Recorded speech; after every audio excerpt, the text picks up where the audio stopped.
Wouldn't it be great to have a line of customers at your door, ready to buy all your products or services before you even launch them? There's a clear strategy to make this happen, and I'll walk you through it in this video. Think about the crowd waiting to buy the new iPhone on launch day, or the waiting list to work with a popular consultant, or to eat at a famous restaurant. Why can they do it while others struggle to find customers? It's not luck.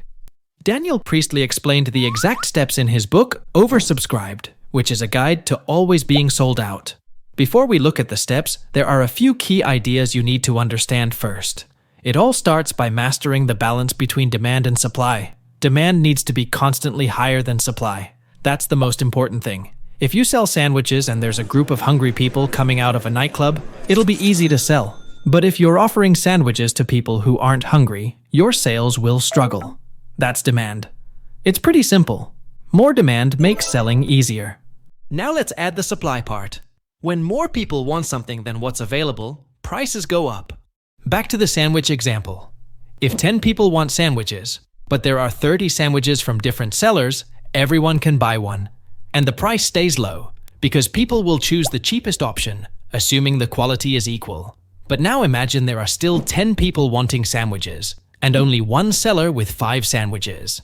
That seller can raise his prices. He'll sell out for sure and make more money than usual. This kind of situation happens in the market. But even better, you can actively create it by using the oversubscribed strategy. The whole point of the strategy is to create the conditions for demand to be higher than supply. And I'll show you exactly how to do it. Let's look at this example to see the difference in approach.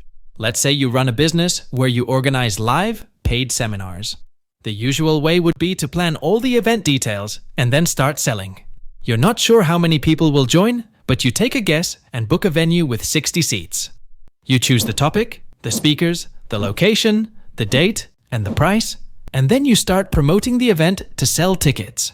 You wait to see how many people buy, and a few days before the event, you're disappointed because fewer people signed up than you expected.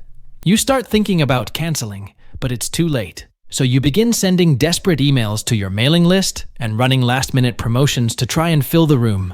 I don't know about you, but I've been through this myself in a training company I had in the past. It's really stressful. Now, look at this second approach. You send an email to your list saying that you're thinking about organizing a seminar with a well-known speaker on a certain day. You ask them to reply and tell you what topics they'd like to hear about.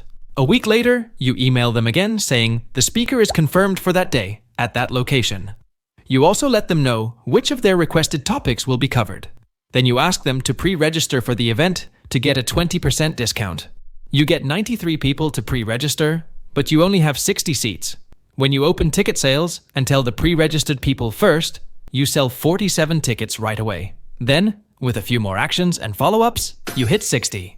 You announce the event is sold out and close the sales. As you can see, in the second approach, instead of trying to sell right away, you create a sequence where you ask for small signals of interest before making the sale. I'll explain exactly how to do this in a moment. But I hope this example helped you understand the big picture and what kind of results this strategy can bring. Here are the 6 steps to always be sold out. Phase 1. Know your capacity. First, ask yourself, how many amazing products can I really sell? How many great services can I actually deliver? Most people would answer, as many as people want to buy. But that's just not true. The truth is, your capacity is limited. A restaurant has a limited number of tables. A supplement company has a limited number of jars in stock. Even an online membership business has a limit. It can only serve a certain number of people well and answer everyone's questions properly. And even if you think your business has no limits at all, think about your market size. Everything has a limit. When you go beyond your capacity, your quality drops, and people don't get the experience they were promised. Your capacity should take into account everything that needs to happen to give your customers a great experience and help them get results with your product. If your business can truly take amazing care of just 20 clients per year, then just say it openly. It's not just about delivering the product or service, it's about giving your customers an unforgettable experience. That way, they'll talk about you to others, and your marketing budget can drop to almost zero. Traditional marketing, on the other hand, ironically favors the competition. You see an ad and realize you need that product. But what do? You don't just buy it from the ad. You go online, compare the reviews, and usually choose the one with the best reviews. So, back to the main point. Knowing your capacity is really powerful. It's almost impossible to become oversubscribed if you don't know what your real capacity is. Once you know it, you can plan how many clients you can handle per year, per week, or per quarter, depending on the campaigns you run. Phase 2. Buildup. People don't usually buy something the first time they hear about it. They need time to learn about it, trust it, and explore it before they're ready to take action. The build-up phase follows this idea. It creates a path where you show your market what's coming and collect feedback before asking them to commit and buy. Businesses that aren't oversubscribed skip this part. They just launch their product and hope people will buy. Instead of doing that, let people know something is coming and ask them to show interest to you, like replying to an email or doing something relatively small. In this phase, you need to have a bunch of digital content ready to share with your prospects to grab their attention, educate them, and entertain them. The goal here is to reach what's called 7-11-4.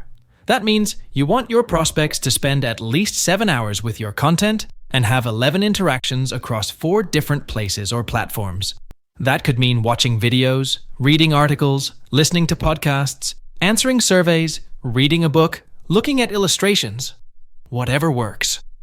When this happens, people start to trust you. It feels like they know you, just like we feel we know celebrities after seeing them in so many movies and interviews. Once that feeling of trust kicks in, something strange happens. They stop overthinking. They feel ready to decide. So your goal is to get as many people as possible to that 7-hour mark. Once they're there, you won't need to push hard to sell. People will feel ready when you make your offer. One of the strongest moves near the end of the build-up phase is to clearly say the terms for working with you. Like, if you want to work with us, you need to be this kind of person, behave this way, and so on. This allows you to qualify your leads. Phase 3. Show the tension between demand and supply before letting people buy. In the build-up phase, you started collecting contacts and signs of interest. But how many do you need and what kind? Let's answer that. But first you need to understand why you're doing this. The goal is to build anticipation and desire to buy in enough people so that when you finally open up sales, you have the numbers to sell out. During your build-up campaigns, you measure 2 things: the quantity and quality of leads. Not all signs of interest are the same. We can break them down like this. The hottest leads are people who have spent both time and money to show interest. For example, they've watched a long webinar and bought an entry-level product. Then come the warm leads. These leads have spent either time or money, but not both. And last, the cold leads. These are low-level signals like giving you an email, clicking a link, or following you on social media. The easier it is to give the signal, the weaker the signal is, and the more leads you'll need before launching your product if you want to be sure you'll sell out. Here's a quick rule of thumb. If you collect hot leads, aim for 5x your capacity. For warm leads, aim for 10x your capacity. And for cold leads, aim for 100x your capacity. Let's make this super clear with an example. If your leads are all cold, like emails collected during the build-up phase, and your business can only serve 10 people, then you need 1,000 emails to confidently launch and expect to sell out. If you're selling a low-ticket product to collect hot leads, and your main service can only take 10 clients, then you should aim to sell 50 of those small products before launching your main offer to those new 50 clients. That way, you'll likely sell out the main service. Of course, these are general guidelines, and the numbers might vary depending on your business, but they give you a strong base to work from. The more leads you gather beyond these targets, the more confident you can be to sell out. If you haven't hit those numbers yet, keep building interest. Keep doing the 7-11-4 we talked about earlier until you've got enough quality leads. So, the key in this phase is that your marketing should focus on collecting signals of interest, not making sales. This is what builds the tension between demand and supply, and you only open sales when the time is right. This tension works best when it's visible to your leads. If people can see there are 50 others ready to buy, but only 10 spots available, they'll feel a stronger urge to buy when the offer goes live. They don't want to miss out. There's a quote from the book that really stuck with me. People don't buy what others are trying to sell. They buy what others want to buy. Too many companies act desperate to sell. That's the wrong mindset. Instead, if you create a sense of exclusivity, where some people can't buy or have to wait, You create desire, and you can also set your prices high. So first, build interest. Then, show your waiting list that others are ready to buy the limited product or service. And once you've hit that lead to capacity ratio, launch your product to the people who are waiting. Phase 4. Follow up with your prospects to get the most out of your campaign. If you've created the right amount of hype, you'll probably see great results right when you launch, but you might not hit full capacity right away. That's totally normal. Even with all the urgency built into your campaign, many people will still want to talk to someone before they actually buy. So after the launch, you need to do some follow-up activities, like doing sales calls with interested leads to reach full capacity. One important note: if you see a lot of interest, you might feel tempted to open up more spots or raise your prices. Don't do it, especially if that affects your ability to exceptionally deliver what you promised. Stick to your word, enjoy being sold out, and trust that the people who missed out this time will be even more eager to buy next time. It's not easy to say no to people who want to buy, but it's worth it for a few key reasons. If you say yes when you can't deliver, you'll fail. People will stop trusting you if you change the rules in the middle of the game. Anyone you turn away will probably talk about you, because it's rare for a business to say no to money, and they'll want to buy from you even more. Phase 5. Celebrate and innovate. After a successful campaign, it's tempting to jump straight into the next one.